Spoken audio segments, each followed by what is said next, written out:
रांची कसोटीमध्ये भारताने ऑस्ट्रेलियाला दमदार प्रत्युत्तर दिलेलं आहे आणि या सामन्याच्या तिसऱ्या दिवशी मुरली विजयने टीम इंडियाला उपहारापर्यंत 2 बाद 193 धावांची मजल मारून दिली आहे। उपहारापूर्वीच मुरली विजय 82 धावांवरती बाद झाला होता। टीम इंडियाचा कर्णधार विराट कोहली दुखापतीतून सावरून फलंदाजीसाठी मैदानात उतरलाय। या सामन्याच्या पहिल्या दिवशी क्षेत्ररक्षण करताना कोहलीला दुखापत झाली होती। रांची कसोटीत विराट कोहली फलंदाजीसाठी उतरलेला आहे मैदानामध्ये। द्वारकानाथ संजगिरी क्रीडा समीक्षक आता आपल्याबरोबर आहेत। संजगिरी, खरं तर विराट कोहली दुखापतग्रस्त आहे, मात्र टीम इंडिया मजबूत स्थितीत आहे। विराट कोहलीची थोडीशी काळजी वाटते, कारण तो आतमध्ये बसलेला होता। त्याला दुखापत कितपत आहे कळत नाही, पण उजव्या खांद्याला होती आणि जे राईट हँडेड बॅट्समन असतात त्यांना डावा हात जो असतो हा फार महत्त्वाचा असता बॉल खाली ठेवण्यासाठी किंवा ड्राईव्ह करण्यासाठी। त्यामुळे ती बाजू त्याची व्यवस्थित आहे असं म्हणायला काही हरकत नाहीये।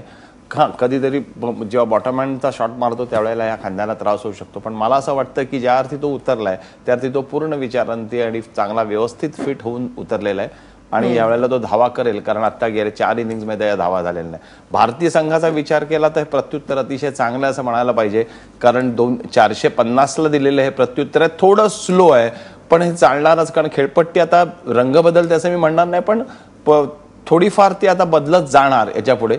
आणि ऑस्ट्रेलियाने क्षेत्ररचना पण अशी केलेली आहे की जास्त धावा जाऊ नये, मोठे मोठे फटके रोखले पाहिजे। आणि जर आपल्याला तिथपर्यंत पोहोचायचं असेल तर मोठ्या पार्टनरशिपची गरज आहे, आणि जर पार्टनरशिपची जर गरज असेल तर उगाच फॅन्सी शॉट्स मारणं किंवा साहस जास्त दाखवण्याची गरज नाहीये।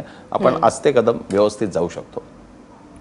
त्यामुळे आस्ते कदम टीम इंडियाचे सुरू झालेले आहेत आणि सध्या तरी स्थिती चांगली आहे, त्याच्यामुळे आशा करूयात की आपण लीड घेऊत आणि पुढे जाऊ।